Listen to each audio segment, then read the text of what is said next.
नमस्कार, आदाब, सत श्री अकाल। मित्रों, स्वागत है समाधान कार्यक्रम में आप सभी का। पिछली बार हम चर्चा कर रहे थे कि कैसे विचार किए जाएँ और कैसे ना किए जाएँ, क्योंकि हर संकल्प फलीभूत अवश्य होता है। संकल्प एक प्रकार से बीज की तरह हैं और बीज अच्छे और बुरे दोनों हो सकते हैं, जो विचार के स्तर पर हम करते हैं। इसीलिए बहुत ज़रूरी हो जाता है कि क्या सोचें और क्या ना सोचें, ये भी एक चिंतन हमारे पास अवश्य होना चाहिए। एक व्यक्ति एक यात्रा पर जा रहा था, बहुत थक गया था। एक घने पेड़ के नीचे वो बैठ गया। सोचा कितना अच्छा होता यदि गरम-गरम भोजन मुझे मिल जाता। गरम-गरम भोजन उसके पास आ गया। अब उसे विचार आया कि ठंडा-ठंडा पानी भी मिल जाए तो कितना अच्छा होता। ठंडा-ठंडा पानी भी उसके पास आ गया। अब उसे विचार आया कि थक गया हूँ बहुत, एक चारपाई आ जाती तो कमर सीधी कर लेता। एक चारपाई भी आ गई। अब उसे लगा कि अरे! ये सब कैसे होता चला जा रहा है? कहीं आस-पास भूत तो नहीं है जो आकर के मुझे खा जाएँ? तो भूत भी आए और बेचारे का राम नाम सत्य हो गया। तो कहने का मतलब जब अच्छे विचार कर रहा था, अच्छी-अच्छी चीज़ें उसके जीवन में घटित हो रही थीं, जब बुरे विचार हुए, बुरी घटना घटित होनी शुरू हो गई। जब भी हम कुछ सोचें, विचार करें तो ये ज़रूर ध्यान देना चाहिए कि क्या ये मेरे लिए, मेरे परिवार के लिए, समाज के लिए, राष्ट्र के लिए हितकारी है? कई बार हम स्वार्थ जनित संकल्प करते हैं, अपना भला तो सोचते हैं, लेकिन दूसरों का भला नहीं सोचते हैं। इससे हमें बचना होगा, तभी वास्तव में सुख शांति के हम अधिकारी बनेंगे। आइए इन्हीं सुंदर विचारों के साथ आज के समाधान की शुरुआत करते हैं और आदरणीय भ्राता जी का अभिनंदन करते हैं। भ्राता जी, बहुत-बहुत स्वागत और अभिनंदन है आपका। शुक्रिया। पिछली बार एक्चुअली जो बात हमारी निकली थी भ्राता जी, वो यही थी कि कई लोग अपने जो भी संकल्प आ रहे हैं, अच्छे हैं या बुरे हैं, उसके लिए भी प्रयोग करना चाहते हैं कि चलो येन केन प्रकारेण मैं इस चीज़ को प्राप्त कर लूँ। लेकिन शायद वो हितकारी नहीं है, ना दूसरे के लिए, ना खुद के लिए, ना समाज के लिए। तो इसीलिए इस बात को मैंने छेड़ी, इस पर भी थोड़ा प्रकाश ज़रूर डालें। संकल्पों का तो बहुत ज़्यादा महत्व है। वही संकल्प श्रेष्ठ हैं जिनसे जन-जन का कल्याण होता हो। क्योंकि मनुष्य के संकल्प सबसे पहले उस पर प्रभाव डालते हैं। अगर वो नेगेटिव संकल्प कर रहा है, अगर उसके संकल्पों में स्वार्थ भरा हुआ है, हुँ, हुँ। अगर किसी से बदले लेने की भावना समाई हुई है, तो उसको खुद भी सुखद फीलिंग नहीं होगी। और इन सब संकल्पों में नेगेटिविटी होने के कारण ये बहुत वीक होते हैं हुँ, और वीक संकल्प समस्याओं को क्रिएट करते हैं। इसलिए हमें ऐसे संकल्पों से बचना चाहिए। जी। और मैं ये कहूँगा, आजकल जो बहुत ज़्यादा संकल्प लोगों को चलते हैं ना, परेशानियों के और चिंताओं के। हुँ, हुँ। बहुत सारे फ़ोन कॉल इस चीज़ के आते हैं कि हम सोच रहे हैं, क्या सोच रहे हैं हमें भी पता नहीं, बहुत सोच रहे हैं। मैं हँसी में क्या करता हूँ, तो ना सोचो ना, पर क्या करें, हम तो सोच रहे हैं। एक अधीन हो गए हैं हाँ, सोच के, जी। और उसमें भी परेशानी पैदा करने वाले संकल्प। हाँ, हाँ। दूसरों का चिंतन, जिसे परचिंतन कहते हैं, उसके संकल्प। हुँ, हुँ। और क्रोध से भरे हुए, बदला लेने की फीलिंग जिसमें रहती है, उससे भरे हुए संकल्प। हुँ, और हुँ। ये संकल्प मनुष्य को सचमुच नष्ट कर डालते हैं, उसकी एकाग्रता को भंग कर देते हैं। अगर वो स्टूडेंट है तो बिल्कुल असफल। हुँ, हुँ। इवन गृहिणी माताएं मुझे फ़ोन करती हैं कि आप तो कहते हो भोजन बनाते हुए परम पवित्र आत्माओं ये संकल्प करो, हम तो एक बार करते हैं फिर पता नहीं क्या क्या सोचते रहते हैं। हुँ, बहुत कोशिश करते हैं न सोचें,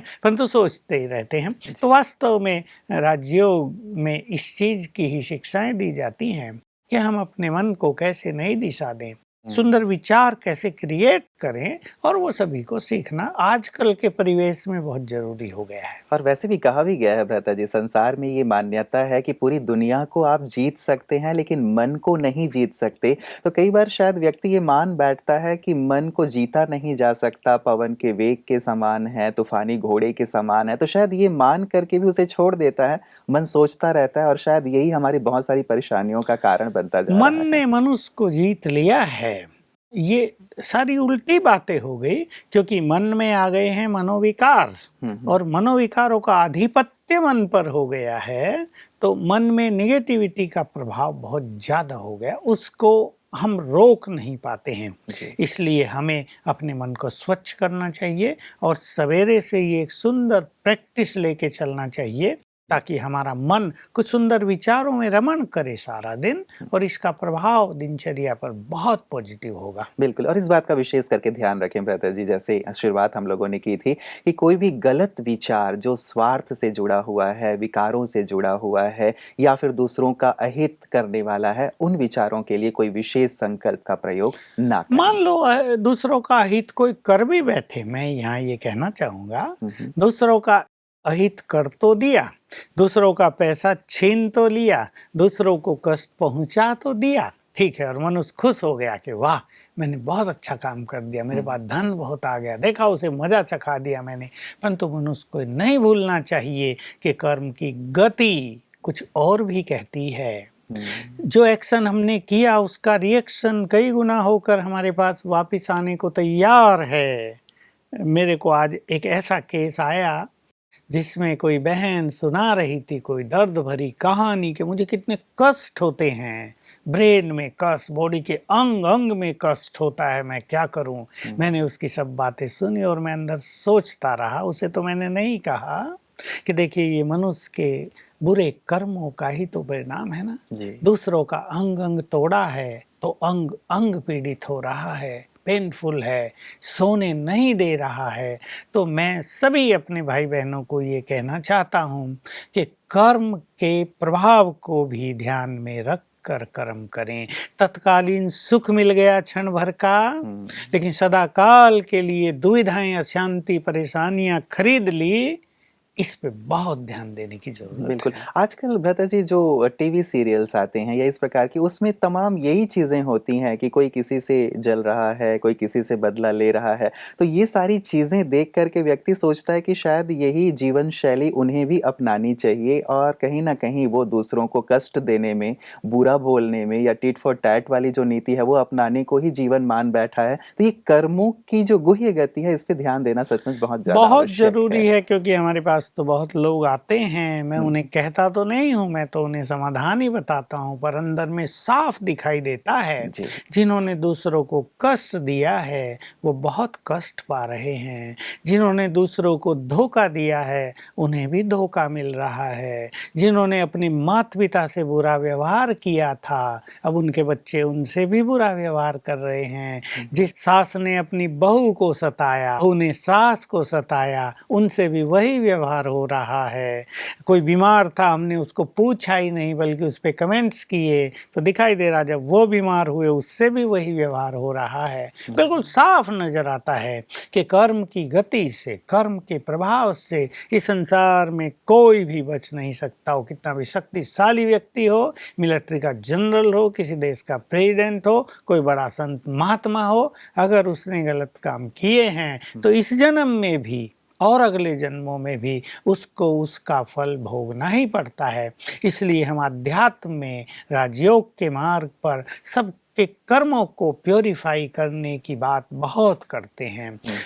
विचार भी प्योरीफाई हों, बोल भी बहुत सुखदायी हों, कर्म भी बड़े कल्याणकारी हों, तो मनुष्य का जीवन सुखी रहेगा। और सबको ये समझ लेना चाहिए कि अगर जीवन में दुख है, अगर बच्चे अच्छा व्यवहार नहीं कर रहे हैं, अगर हमारे चारों ओर मधुरता का रस घुला हुआ नहीं है, अगर हमारे चारों ओर परिवार में या कर्म क्षेत्र पर शांति नहीं है, तो उसके जिम्मेदार कहीं ना कहीं हम स्वयं भी हैं। बिल्कुल, और इसे ठीक करने की अब ज़रूरत है, क्योंकि जो चीज़ हो गया है उसे तो अब हम खैर ठीक नहीं कर सकते, लेकिन वर्तमान में अब इस बात का ध्यान रखें कि अब फिर से गलतियां हमसे ना हो। प्रता जी, ये कुछ मेल्स हमारे पास आए हुए हैं, इनमें से पहला है मनीषा परब जी लिख रही हैं, कहती हैं respected sir, firstly Om Shanti to you. I and my family have acquired knowledge of Raj Yoga via the 7 days course in 2011. We regularly watch all programs on Peace of Mind channel. I wish to ask a question in Samadhan program. My father practices meditation but cannot connect to Shiv Baba. He is suffering from prostate cancer since 2005. He was operated once and underwent radiation therapy at Tata Hospital, Mumbai. But again, his prostate problem has intensified. So kindly suggest a solution for his illness is also a way to him to connect to Shiv Baba. Thanking you. ये मनीषा परब जी हैं भ्राता जी, मुंबई से लिख रही हैं।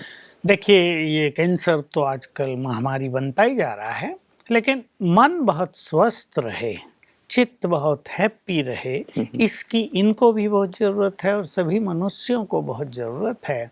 होता क्या है, एक बार जो कैंसर के ऐसे महारोग से गुजर गया और ये रेडिएशन ये वो बहुत थेरेपी ही ले ली, कष्टकारी होते हैं। दोबारा अगर उसे पता चलता है कि फिर हो गया है तो आधा डेड हो जाता है मनुष्य, उसकी खुशी नष्ट हो जाती है, परिवारों में मायूसी छा जाती है।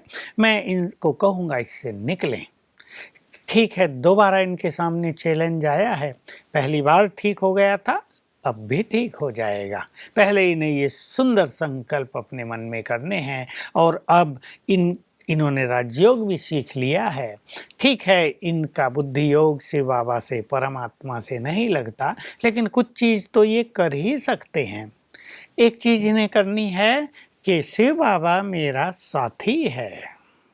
एक सुंदर चीज़, वो अपनी 1000 भुजाओं सहित मेरे साथ है और उसका साथ होने पर जीवन की किसी भी चुनौती को हम हंसते हंसते पार करेंगे। ये बहुत सुंदर संकल्प इन्हें जैसे लेना कल है। भी शायद हमने चर्चा की थी भ्राता जी कि परमात्मा हमारे रक्षक है, बॉडी गार्ड हैं, जैसे बिल्कुल। आपने कहा था। तो ये घबराएंगे नहीं। दूसरी प्रैक्टिस ये करेंगे, शिव बाबा से ये न भी कनेक्ट हो पाए, मैं आत्मा हूँ, मैं पवित्र हूँ, या मास्टर सर्वशक्तिवान हूँ और मुझसे किरणें निकलकर पूरे शरीर में फैल रही हैं, प्रोस्टेट की ओर भी जा रही हैं, उसको प्योरीफाई कर रही हैं, उसको हेल्दी बना रही हैं, कैंसर के जर्म्स को नष्ट कर रही हैं। ये 2 प्रैक्टिस, शिव बाबा मेरा है, बहुत सुंदर प्रैक्टिस। ठीक है, ये योग लगाने की, मन को एकाग्र करने की खींचातान न करें, क्योंकि ब्रेन की बहुत सारी एनर्जी उस तरफ भी जाने लगती है। और वैसे भी जब शारीरिक बीमारी होती है तो व्यक्ति का ध्यान ज़्यादातर अपनी उधर तकलीफ में जाता चला है। जाता है। अभी ये ऐसा करें कि शिव बाबा मेरा परम पिता है और एक विशेष नाता उनसे जोड़ें, he is my supreme surgeon, और उनसे बात ही ऐसी करें, शिव बाबा आप तो मेरे सुप्रीम सर्जन हो, आपको मेरा ये कैंसर ठीक कर देना है, आप जैसा सर्जन भला कहाँ मिलेगा, जो सर्जन मुझे ऑपरेट करे या जो डॉक्टर मुझे ट्रीटमेंट दे उसके साथ आप भी रहना, आप मुझे ट्रीटमेंट देना। और फिर थोड़ा थोड़ा अभ्यास किया करें। बाबा यहीं आ गए, ब्रह्मा बाबा, शिव बाबा, मैं उनकी गोद में चला गया हूँ और पूरे शरीर पर वो अपना वरदानी हाथ फेर रहे हैं कि बच्चे गया, ये तुम्हारा कैंसर समाप्त हुआ। इस तरह बाबा से ये नाता जोड़ के रखेंगे, सुप्रीम सर्जन का और खुदा दोस्त का, तो इनका मन बहुत प्रसन्न रहेगा। 2-4 बार सारे दिन में ये अभ्यास कर लें, चार्ज करके पानी भी बहुत अच्छी तरह पिएं, तो बहुत जल्दी ये ठीक हो जाएंगे। भले दोबारा हुआ है, घबराने की कोई बात नहीं, जिसका सर्जन सुप्रीम सर्जन हो, परम सदगुरु हो, स्वयं भगवान हो, उससे भला कोई केस कैसे असफल हो वैसे सकता भी है। डॉक्टर्स भी कहते हैं भ्राता जी, अपनी तरफ से पूरा प्रयास करने के बाद कहते हैं कि हमने अपना काम तो कर दिया, बाकी ऊपर वाले के हाथ में है, और यदि इनके साथ ऊपर वाला ही है तो फिर तो कैंसर ठीक होना ही होना है। बात विश्वास की है, बात थोड़े से अभ्यास की है। जरूर हमारी भी शुभकामना रहेगी मनीषा जी आपके पिताश्री के साथ, जल्दी से जल्दी वो ठीक हो जाएं। भ्राता जी, हमारे पास दूसरा जो मेल आया है वो है रोहित का, और ये कहते हैं, ओम शांति सर, मैं इंजीनियरिंग सेकेंड ईयर का स्टूडेंट हूँ। पढ़ाई में लापरवाही की वजह से मेरा रिजल्ट ख़राब रहा। अब ये मेरा लास्ट मौका है, अगर मैं इस सेमेस्टर में अच्छे मार्क्स नहीं लाता तो मैं फ़ेल हो जाऊँगा, मगर अभी भी मैं पढ़ाई में ध्यान नहीं लगा पा रहा हूँ। प्लीज़ सर मेरी हेल्प करिए ताकि मैं अपना कैरियर बना सकूँ। अब इनको पहली ज़रूरत है कि ये अपने अंदर कॉन्फिडेंस पैदा करें, अच्छे संकल्प करें कि इस बार मैं एग्ज़ाम में सफल होऊंगा ही। और 2 स्वमान जो हर स्टूडेंट्स को रोज़ सवेरे, विशेषकर एग्ज़ाम के दिनों में उससे 15 दिन पहले से रोज़ सवेरे कर लेनी चाहिए। मैं मास्टर सर्वशक्तिवान हूँ, सफलता मेरा जन्मसिद्ध अधिकार है। और जिन्होंने राजयोग सीखा वो इतना भी कर लें कि शिव बाबा मेरे साथ है, तो कॉन्फिडेंस बहुत बड़ा रहेगा और सफलता होगी। क्योंकि सवेरे उठते ही जब हम ये संकल्प करते हैं तो सवेरे, मैं ये अंडरलाइन कर रहा हूँ पुनः, कि उठते ही इनको पहला संकल्प बनाएंगे।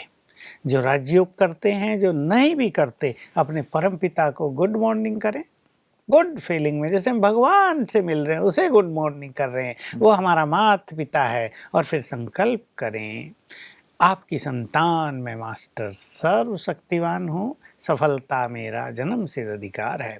क्योंकि सवेरे सबकॉन्शियस माइंड जागृत होता है तो ये पहले थॉट्स सबकॉन्शियस माइंड एक्सेप्ट कर लेगा और हमें सफलता की ओर ले चलेगा। ब्रेन की समस्त शक्तियाँ हमें एग्जाम में सफलता दिलाने में लग जाती है। ये इनको बहुत अच्छी तरह करना है, लेकिन बहुत अच्छे कॉन्फिडेंस के साथ तैयारी अपनी पूरी बहुत अच्छी तरह तो से वही रखनी ये है। जो दूसरी इनकी समस्या लता जी यही मन है नहीं कि लग मन रहा। नहीं लग रहा हाँ, है। अभी मन तो देखिए लगाना पड़ेगा। ये बहुत सारे युवकों के सामने समस्या आती है कि जब एग्जाम में इस तरह की सफलता होती है तो ये तो कोई नहीं जान सकता ब्रेन में क्या क्या होता है। मनुष्य पर एक निगेटिव इफेक्ट हो जाता है और न जाने ब्रेन में क्या क्या परिवर्तन हो जाते हैं। तो उनका पढ़ाई में मन नहीं लगता, फिर निराशा आने लगती है। वो ये भी सोचने लगते हैं नहीं होगा तो अब क्या होगा हमारा, अगर एग्जाम क्लियर न हुआ तो क्या होगा। कैरियर तो की बहुत कई समस्या कई है। तरह के निगेटिव थॉट्स उन्हें आने लगते हैं। मैं इन्हें फिर वो एक चीज़ याद दिला दूं जो हमारे सभी दर्शकों को हर फील्ड में याद रखनी है कि हमारे हर संकल्प में क्रिएटिव एनर्जी है। जो कुछ हम संकल्प करते हैं, विशेष रूप से बार बार करते हैं, उसे हम क्रिएट करते हैं। वो एनर्जी चारों ओर फैलती है, वो प्रकृति में रिएक्ट करती है प्रकृति से, और वही चीज़ें वापस हमारे पास आ जाती हैं। तो ये बहुत अच्छी तरह संकल्प कर लें कि मेरा एग्ज़ाम क्लियर होगा, इस बार तो सफलता मेरे चरण चूमेगी ही। तो इससे इनके अंदर खुशी होगी और पढ़ाई में मन लगेगा। लेकिन थोड़ा राजयोग का अभ्यास तो इन्हें कर ही लेना चाहिए। और अगर इन्होंने राजयोग का अभ्यास किया है तो आधा घंटा सवेरे आधा घंटा शाम को विशेष रूप से राजयोग की प्रैक्टिस करें। इससे ब्रेन की शक्तियां भी एकाग्र हो जाती हैं। इनका चित्त जो शांत होगा, अगर 2 मिनट के लिए भी इनका चित्त शांत हो जाता है ना योग में, तो इनके मन में प्रसन्नता आ जाएगी और पढ़ाई में मन लगने लगेगा। लेकिन ये अपने मन को भी इस तरह ट्रेन करें कि नहीं, अब मुझे पढ़ाई में मन लगाना है। थोड़े ईश्वरीय महावाक्यों का 10 मिनट भी अध्ययन कर लें तो निश्चित रूप से इनका पढ़ाई में मन लगेगा। बिल्कुल रोहित, तमाम बातों पर जरूर अमल कीजिएगा, निश्चित रूप से सफलता आपके कदम चूमेगी। हमारी भी पूरे समाधान परिवार की बहुत सारी शुभकामनाएं आपके साथ हैं। हिम्मत मत हारिएगा, लगे रहिएगा। प्रथा जी, ये अगला मेल हमारे पास है, मासूम ने भेजा है। ये कहती हैं कि माई चाचीज mother has gone into coma due to brain hemorrhage. Chachi is in Gyan from last 2 years, but she wants to know how to meditate for her mother's recovery. ठीक है, चाची की माँ कोमा में चली गई है। देखिए, जब कोई व्यक्ति कोमा में चला जाता है तो डॉक्टर्स भी तो कुछ नहीं कर पाते हैं। आत्मा का कनेक्शन ब्रेन के सर्टेन सेंटर से कट ऑफ हो जाता है। मनुष्य जीवित भी है, आत्मा शरीर में ही है, वो मृत नहीं हुआ है। और बहुत सारे लोग कोमा से बाहर आए हैं, हमें मिलते रहते हैं कि ये व्यक्ति 15 दिन कोमा में रहा, एक तो काफ़ी सालों के बाद कोमा से उठा। कई 15-20 साल के बाद भी बाहर आ उठे, जाते मेरे को हैं। मिले पीछे। मैंने कहा तुम्हें तो ये जीवन स्वयं से बाबा ने दिया, अब उसकी सेवाओं में इस जीवन को लगा दो, नहीं तो कैसा हाल हो जाता। तो देखिए, इनको एक काम तो ये करना है कि आधा घंटा अपनी माँ के लिए एक टाइम फिक्स करके राजयोग का अभ्यास करना है। उनको इससे गुड वाइब्रेशंस जाएंगे और कोई बाधा, कोई विकर्म रास्ते में आ गया है जीवन में, वो इससे समाप्त हो जाएगा, लाइन क्लियर हो जाएगी। ये रेगुलरली इनको करना जब तक ये उठें। दूसरी चीज़, एक बहुत अच्छी थेरेपी जो हम सबको सिखाते आ रहे हैं, ब्रेन को एनर्जी देनी है इन्हें। उनके पास जाकर 10 मिनट सवेरे दें, 10 मिनट रात को दें। और तरीका वही, दोनों हाथ मलते हुए मैं मास्टर सर्वशक्तिवान हूँ 2-3 बार याद कर लें तो हाथों में बहुत एनर्जी आ जाएगी। भले ये 2 साल से ज्ञान में हैं, राजयोग का अभ्यास करें, लेकिन बहुत कॉन्फिडेंस के साथ मैं मास्टर सर्वशक्तिवान हूँ। हाथों में एनर्जी आ गई। अब माँ के पीछे सिराने बैठकर वो ब्रेन पर दोनों हाथ रख देंगे, उनके 1 मिनट तक रखेंगी और इनको फील होगा कि हाथों से बहुत अच्छे वाइब्रेशंस ब्रेन को जा रहे हैं। ऐसा 10 बार करेंगी सवेरे, 10 बार शाम को, यानी 10-10 मिनट, और संकल्प करेंगी इससे इनका ब्रेन परफेक्ट कनेक्ट हो जाए, जो कनेक्शन कटे हैं वो जुड़ जाएं, तो बहुत अच्छा रिजल्ट होगा। साथ में पानी भोजन जो भी नलियों से दिया जा रहा है उसको भी दृष्टि दे के चार्ज कर दें, जो हमने विधि बताई हैं। तो इससे निश्चित रूप से इनको मदद मिलेगी।